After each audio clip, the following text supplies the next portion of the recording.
Shalom saudara, ini Uncle Mandil dan Uncle Mandil melanjutkan di dalam Kejadian pasal 3 ayat 14 ya. Karena engkau berbuat demikian, terkutuklah engkau di antara segala ternak dan di antara segala binatang hutan. Jadi ini adalah satu bentuk kutukan Allah kepada ular. Oleh karena ular telah menjadi alatnya iblis, sebagai perpanjang tanganan iblis untuk menjatuhkan yang namanya Hawa dan Adam. Nah, kalau kita perhatikan di ayat yang ke-14, mungkin ada yang bertanya seperti ini. Kenapa Tuhan berbicara kepada ular? Sementara ular kan tidak punya roh, ya kan? Di sini yang dimaksud Tuhan, ya, Tuhan berfirman berkata kepada ular, bukan berarti ular itu diajak untuk berkomunikasi, tidak. Tetapi Tuhan mengatakan ini di hadapan Adam dan Hawa. Apa yang maksud dari perkataan Tuhan? Terkutuklah engkau di antara segala binatang, ya, di antara segala ternak. Apa yang dimaksudkan oleh Tuhan dalam perkataannya ini? Kalau kita perhatikan, apa artinya terkutuklah? Di situ ada kata terkutuklah. Terkutuklah berarti ini seperti suatu perintah. Perintah yang terus terjadi. Kepada siapa?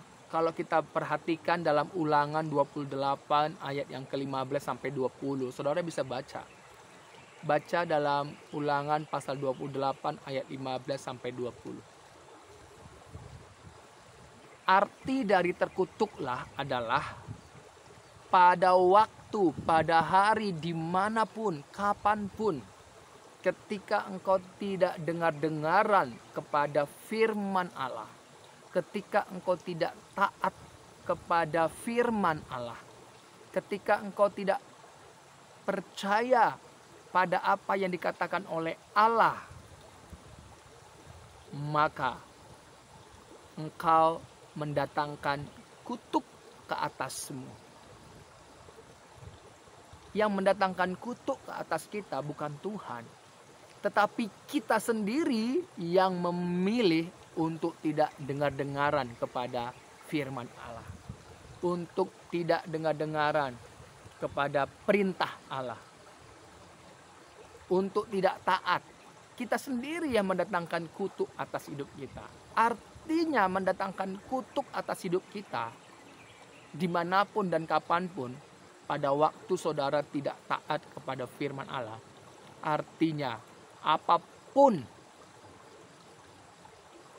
dengan kata lain, kita tidak mendapat perkenanan di hadapan Tuhan. Kalau Tuhan tidak berkenan atas hidup kita, maka tidak ada yang bisa membela kita.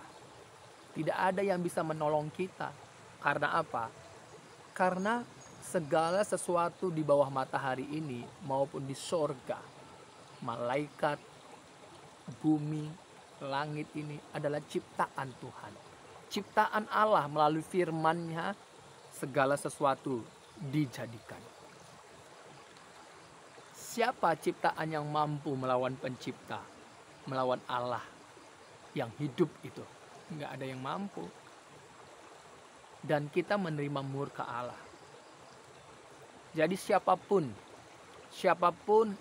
yang telah dipakai oleh iblis, arti dengan kata lain, orang-orang yang dipakai oleh iblis adalah orang-orang yang tidak ada Roh Kudus dalam hidupnya, yang tidak ada kebenaran dalam hidupnya, sehingga gampang dirasuki oleh iblis, dan iblis memakai orang itu untuk melawan firman Allah, melawan Allah itu.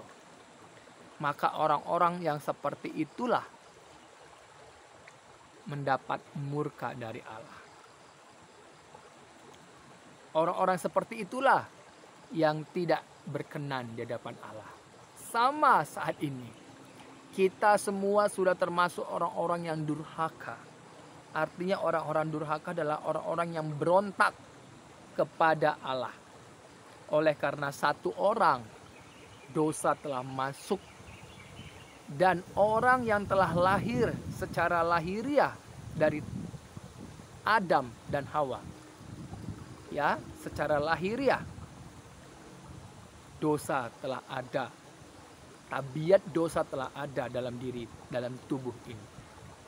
Maka kita semuanya di bawah matahari ini dikatakan telah kehilangan kemuliaan Allah. Kita seharusnya yang mendapatkan murka Allah. Tetapi Allah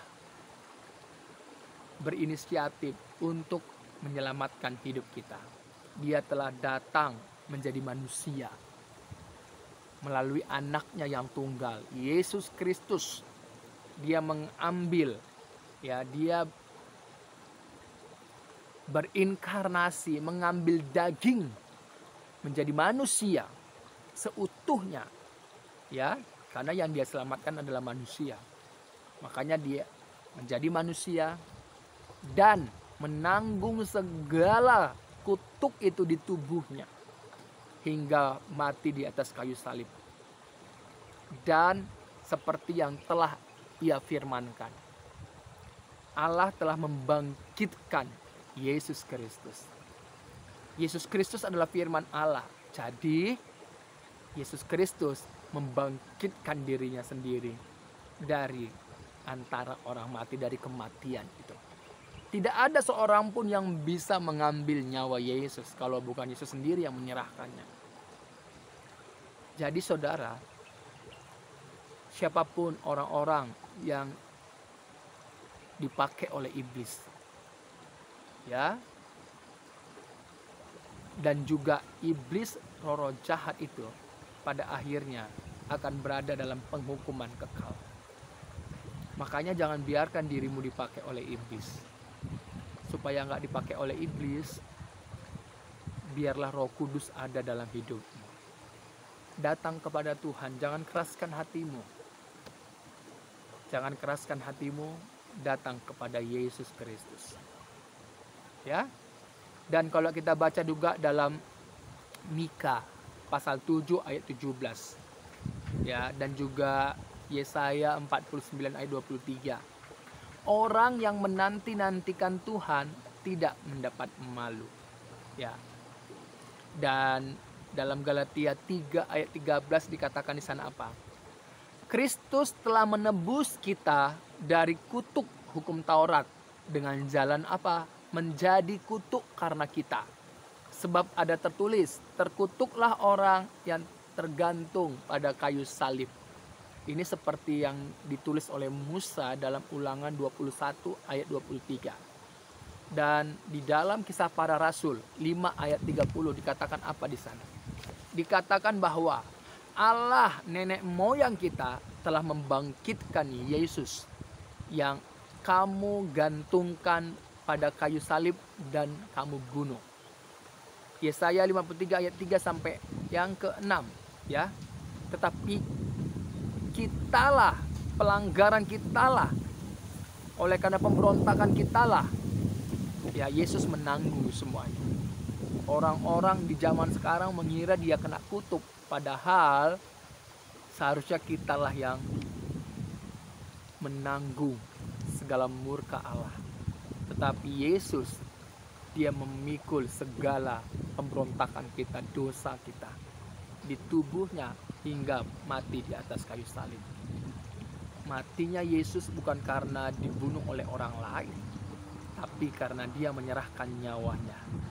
Tidak ada seorang pun yang bisa mengambil nyawa Yesus kalau bukan Yesus sendiri yang menyerahkannya. Dan Yesus sendiri berkuasa mengambil nyawanya kembali. Ya, kebangkitannya membuktikan iman di dalam Yesus Kristus tidak sia-sia. Puji Tuhan, biarlah kita menantikan kedatangan Yesus kedua kalinya. Ya, berbahagialah orang yang imannya di dalam Yesus Kristus.